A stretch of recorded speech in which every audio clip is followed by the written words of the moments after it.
Boa tarde, criançada. Vamos lá. Veja só, o que foi que eu fiz essa aula nesse formato? Mais uma vez. Eu quero que vocês observem o seguinte. Aqui eu fiz um mapa mental do que vocês verão nesse primeiro semestre até chegar à nossa prova. Ou seja, foi que vocês já viram números reais. Números reais, eu já fiz até aquele esquemazinho. Ó. Primeiro vem os números naturais, que é representado pela letra N. Depois vocês viram o conjunto dos números inteiros, que é representado pelo, ou seja, que é os positivos e os negativos, ou seja, que os números naturais estão dentro do conjunto dos inteiros. Depois vocês viram o conjunto dos números racionais, que é representado pela letra Q, ou seja, o conjunto dos números inteiros e o conjunto dos naturais estão dentro do conjunto dos racionais. E aqui está quem? Todo número que vocês consigam escrever ele na forma de fração. Lembrando que ele pode ser positivo ou negativo. Ou seja, se eu tiver uma fração tipo 1 menos 1 meio, será um número racional. Se for um número menos 9, também é um número racional, porque eu posso escrever esse número em forma de fração. Quem é o denominador do número menos 9? Como vocês já sabem, aqui existe uma fração oculta e o número que está aqui embaixo, que não se coloca, ou seja, está oculto, mas na minha cabeça de vocês tem que estar presente, que é o número 1. Esteticamente, só escrevemos ele dessa forma, 9 ou o próprio 9 positivo. E ainda temos o conjunto dos números irracionais. Quem são eles? São todos aqueles números que não existe uma forma de vocês representarem ele em forma de fração. Ou seja, vocês vão observar que não tem uma sequência lógica. Ou seja, digamos que essa dízima aqui é uma dízima não periódica, ou seja, não tem uma possibilidade de eu escrever ela do tipo, vamos supor, 0,33 aqui continua. Já foi dito no vídeo anterior, isso aqui seria uma dízima periódica, onde esse número 3 está se repetindo várias vezes. E ele também poderia ser escrito desta forma, o 0,3 é a barrinha. E o que é que eu sei disso? Que esse número eu posso escrever em forma de fração. Como seria essa fração? O período viria para aqui para cima, que é quem? O número que está se repetindo. Não seria 33, seria o 3, ó, que é o 3 que está se repetindo várias vezes. E embaixo eu coloco tantos 9 for necessário, ou seja, for formado o período. Como o período é formado pelo menos pelo número só, eu só colocarei o 9. Então, a minha fração seria essa, 3 sobre 9. Se vocês pegar a calculadorazinha de vocês, fizer lá 3 dividido por 9, vocês vão achar esse número, 0,333. Enquanto tiver espaço na calculadora, o 3 vai aparecer. Então, esses números ainda são o conjunto dos números racionais. Por quê? Porque eu consigo escrever ele em forma de fração. Mas esse número, não existe uma possibilidade de eu escrever ele em forma de fração. Ele é chamado de número irracional. Estou explicando de uma maneira rápida, por quê? Porque esses aqui vocês já viram nos vídeos anteriores, meus queridos. Se vocês tiverem uma raiz quadrada de 5, vocês vão observar na calculadora que vai estar lá 2, alguma coisa, não tem um número definido. Ou seja, eu não consigo definir ou representar em forma de fração a raiz de 5. Aí eu chamo esse número de número irracionais. E temos agora o nosso conjunto maior, que engloba todos os números, que é o conjunto dos números dos reais, representado pela letrinha R. Aqui já foi visto em vídeos anteriores, ou seja, Já trabalhamos eles e já fiz várias atividades com eles.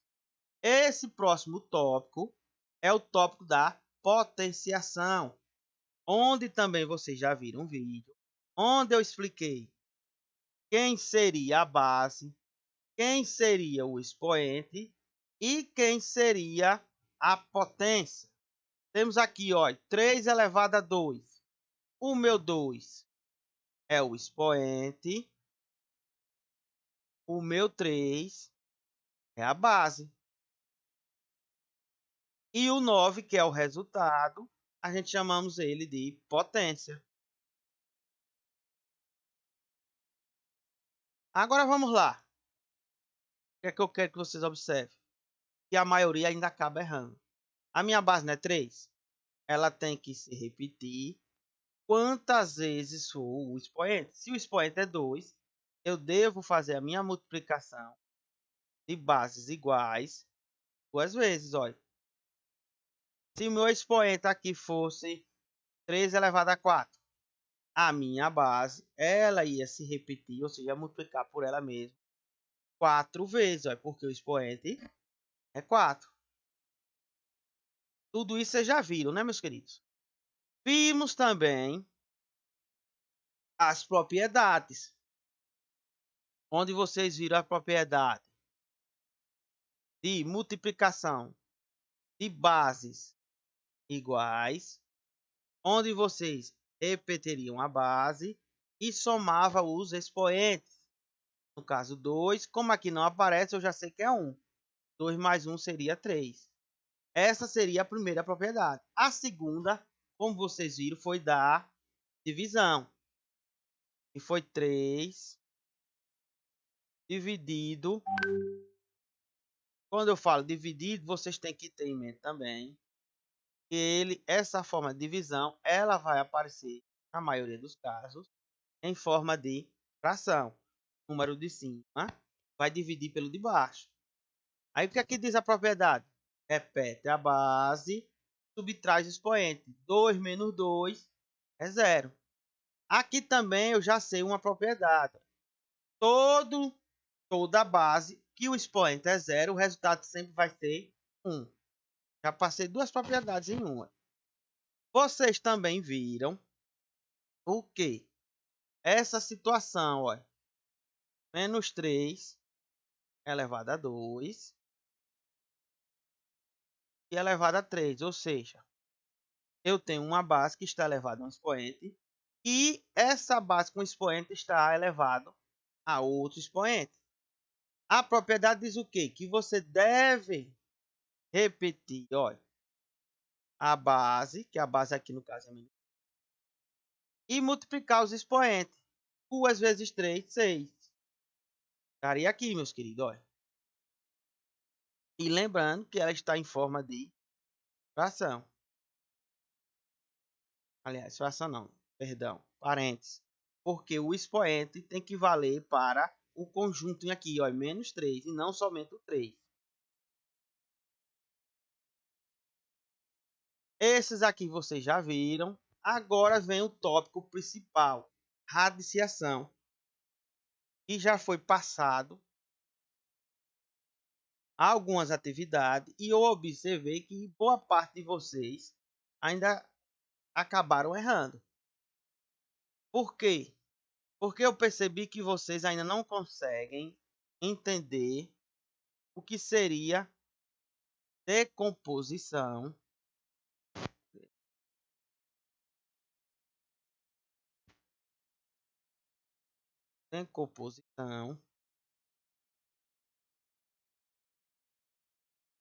em números primos.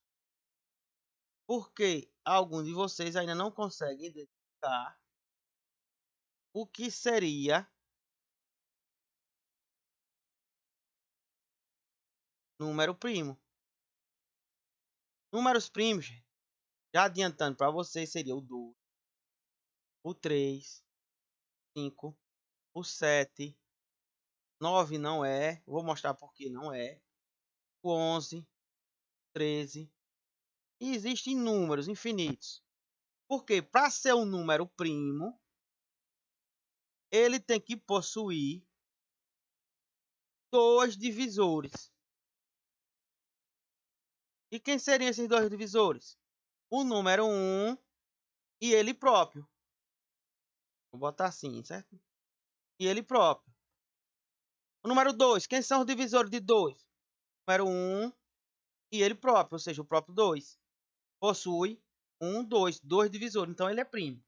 Número 3, ele pode dividir por 1 e pode dividir por 3. Eu tenho dois divisores. Aí por que o 9 não é um número primo? Porque eu consigo dividir por 1, por 3, por 9. Observe que eu tenho 1, 2, 3. Eu tenho 3 divisores. Se ele tem 3 divisores, ele não é primo. Para ser primo, tem que ter 2 divisores. Aí o que é que eu vou entender com isso? Eu vou pegar lá um número tipo raiz quadrada e 25. Aí muitos vai dizer, professor, é 5. Por quê? Porque 5 vezes 5 dá 25.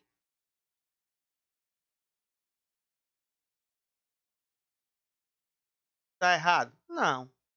Agora vamos observar por que é 5. Aí você vou decompor ele em fatores. Quem é os números primos que você pode utilizar para dividir 5? Somente o 5. E aí vocês têm que lembrar do conteúdo de divisibilidade. Ou seja, por quem aquele número é divisível? O número é divisível por 2 quando? Quando ele é par. Quando é que ele é divisível por 5? Quando ele terminar em 0 ou em 5. Vocês têm que fazer uma pesquisazinha, voltar no passado, lá na sexta, sétima série, questão de divisibilidade para poder entender. Então vamos lá. Eu já sei que como ele termina em 5, ele é divisível por 5. 25 dividido por 5 vai dar 5, porque 5 vezes 5 dá 25. 5 só vai ser divisível por 5. 5 dividido por 5 dá 1. Quando eu faço essa decomposição e aqui chega a 1, é hora de eu parar a conta. Aí observe que o meu número primo aqui foi o 5. Ele apareceu quantas vezes, meus queridos? 2 vezes. Aí eu sei que isso daqui eu posso escrever equivalidamente a quem? A 5 elevado a 2. Agora, o que é que eu observo? Olha, isso aqui é equivalente a essa forma de escrever. Obter o mesmo resultado. Aí vocês vão aprender nesse quesito agora o que? Algumas propriedades de radiciação. Uma delas é essa, olha. Quando eu tenho um índice, lembre que isso aqui a gente chama ele de radical. O número que fica aqui dentro, eu chamo ele de índice.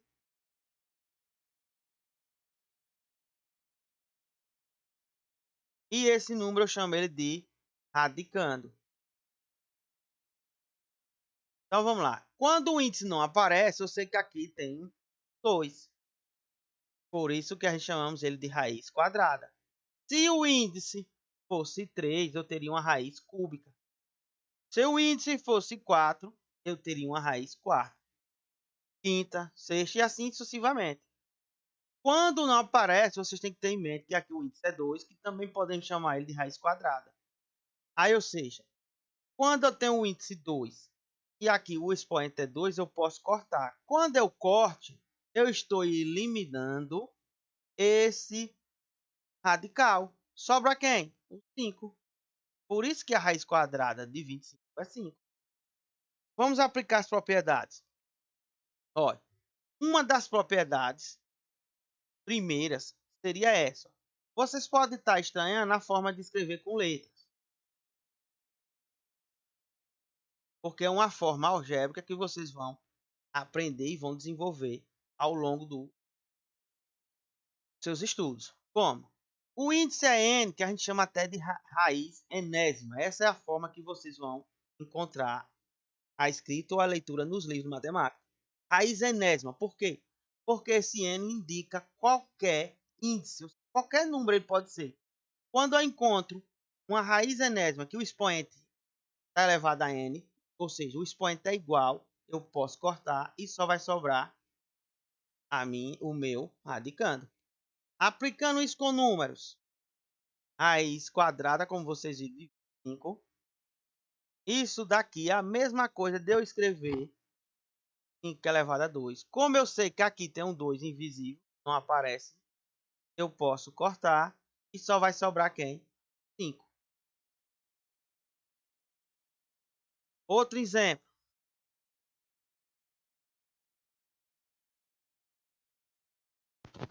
Se eu tivesse uma raiz quadrada de 9 elevado a 2, eu já sei que aqui é um 2, corta esse 2, só vai me sobrar o 9. Aplicando outro tipo, raiz cúbica de 2 elevado a 3. Eu corto esse índice com esse e vai me sobrar quem? 2. Raiz. Vou aplicar outra propriedade que vocês devem conhecer. Aqui agora eu vou simplificar meus expoentes. Isso daqui vai ser igual a quem? A n dividido por b. A vai ser m dividido por b. Usando números, eu tenho lá raiz cúbica de 9 elevado a 9. O que é que vocês fariam? Eu ia fazer o seguinte. Poderia simplificar esse 9. Deixa eu ver uma maneira melhor. Vamos lá. O que é que vocês poderiam fazer? Vejam só. Eu poderia pegar o 9 e simplificar ele por 3, porque o índice aqui é 3. Mas digamos que eu queira fazer diferente. Vamos lá. Vou pegar esse 9. Imagine você.